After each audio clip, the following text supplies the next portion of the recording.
Good morning. ప్రభువైన యేసుక్రీస్తు వారి పరిశుద్ధ నామములో అందరికీ శుభాలు. ఈరోజు మన అనుదిన ఆత్మీయ ఆహారంగా సామెతల గ్రంథం 18వ అధ్యాయం 10వ వచనాన్ని ధ్యానించుకుందాం. యెహోవా నామము బలమైన దుర్గము, నీతిమంతుడు అందులోనికి పరిగెత్తి సురక్షితముగా ఉండును.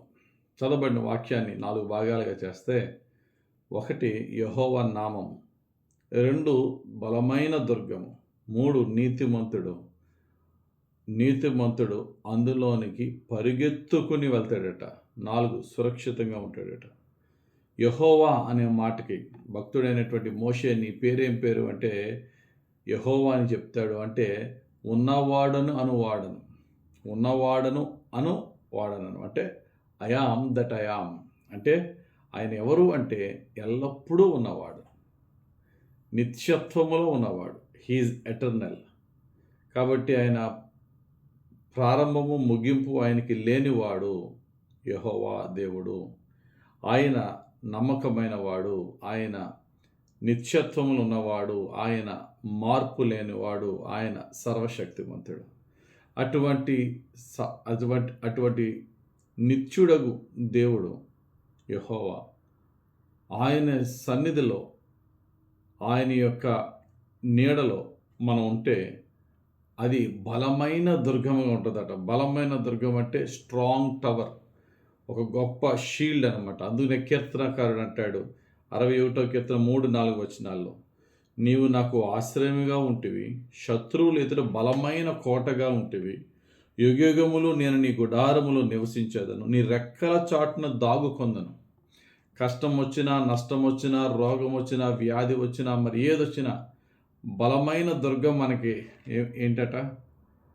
దేవుడే. యేసయ్యా అని, యేసుక్రీస్తు ప్రభువా అని పిలిచినప్పుడు ఆయన పేరు ఇట్సెల్ఫే మనల్ని సంరక్షించే గొప్ప కాపుదల. యేసులో రక్షణ, క్రీస్తులో అభిషేకము మన కుటుంబాన్ని, మనలను నిత్యము కాపాడేది.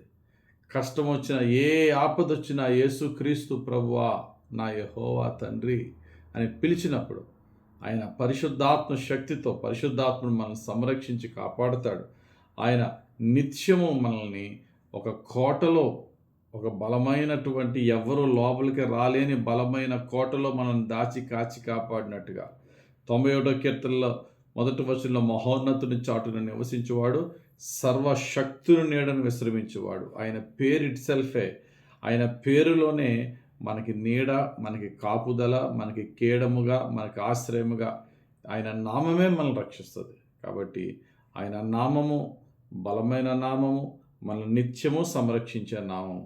అయితే ఎవరు వెళ్తారట అందులోకి? నీతిమంతుడు వెళ్తారు. నీతిమంతుడు దేవుని తెలుసుకుంటాడు. నీతిమంతుడు ఎవరంటే తన స్వనీతిని మీద ఆధారం చేసుకోకుండా, యేసుక్రీస్తు ప్రభువే ఆయన రక్తముతో నేను కడగబడిన వాడిని, ఆయన రక్తము చేత కృప ద్వారా ఉచితముగా నీతిమంతురాలుగా మార్చబడ్డాననే వ్యక్తి, ఆయన మీద విశ్వాసం కలిగిన వ్యక్తి ఎలాగెళ్తాడట?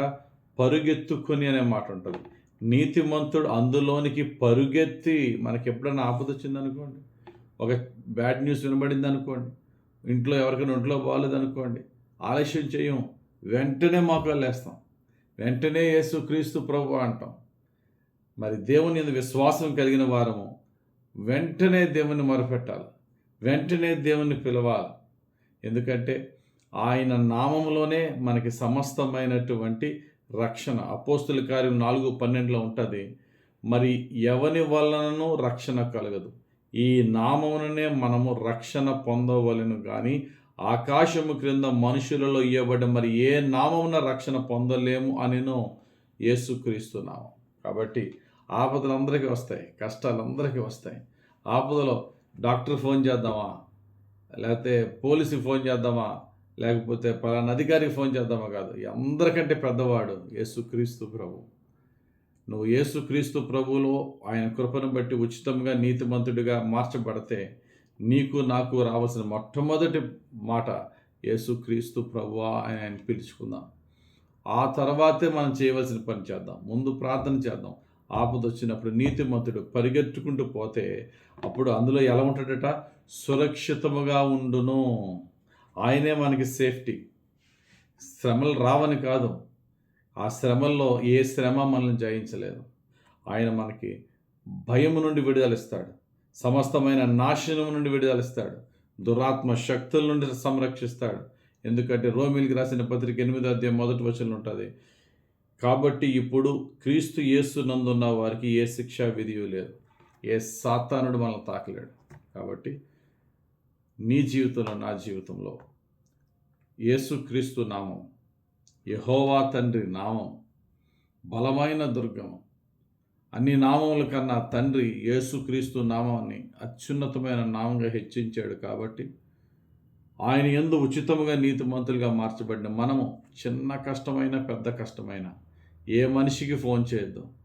బలమైన నామము ఆయనే మన దుర్గము. ఆ దుర్గములోనికి పరిగెట్టుకుంటూ పోదాం, మోకాళ్ళేద్దాం, స్వరాలు దేవునికి స్వరమెత్తి దేవునికి ప్రార్థన చేద్దాం, చేతుల ఆకాశం వైపెత్తి దేవుని పిలుచుకుందాం.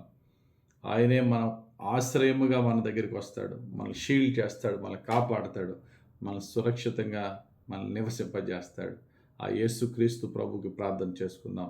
ప్రభు ఈ మాటలను మన వినికిడిలో నెరవేర్చి మన జీవితంలో మనకి, మన కుటుంబాలకి దీవెనకరంగా ఫలింపజేయును గాక. ఆమేన్. ప్రార్థన చేసుకుందాం. పరిశుద్ధుడా, ప్రేమ కలిగిన తండ్రి, ఎల్లప్పుడూ నీ వైపే తిరిగి ప్రార్థన చేస్తున్నాం.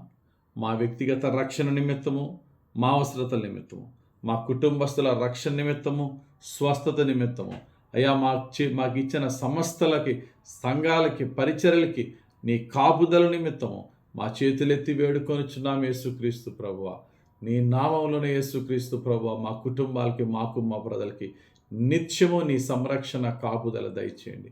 నీ నీడలోనికి, నీ నామంలోనికి పరిగెట్టుకుంటూ బయలుదేరి అయా నీ పాదాలు పట్టుకుంటున్నాం. నీవేమో మా పాపములను బట్టి మమ్మల్ని శిక్షింపక, సాతాను శక్తులన్నింటినీ కాల్చివేసి మా పాపపు క్రియలను క్షమించి నీ రక్తములో మమ్మల్ని కడిగి నీ కృపతో మమ్మలను కరుణించమని, దీవించమని, యేసయ్యా నీ రక్తముతో మమ్మలను అభిషేకించి స్వస్థపరిచి దీవించమని యేసుక్రీస్తు వారి అతి పరిశుద్ధ నామములో, శక్తిగల యేసుక్రీస్తు నామములో మా ప్రజలను, మమ్మలను నీకు అప్పగించి ప్రార్థించి వేడుకొంచున్నాము తండ్రి. ఆమెన్. తండ్రి యొక్కయు, కుమారుని యొక్కయు, పరిశుద్ధాత్మ దేవుని అభిషేకం హెచ్చుగా మన కుటుంబస్తులపై మనపై దిగి వచ్చి అందరినీ సంరక్షించి, కాపాడి, స్వస్థపరిచి, రక్షించి దీవించునుగాక. Amen. God bless you. Have a very blessed day. యేసే మనతో ఉండునుగాక.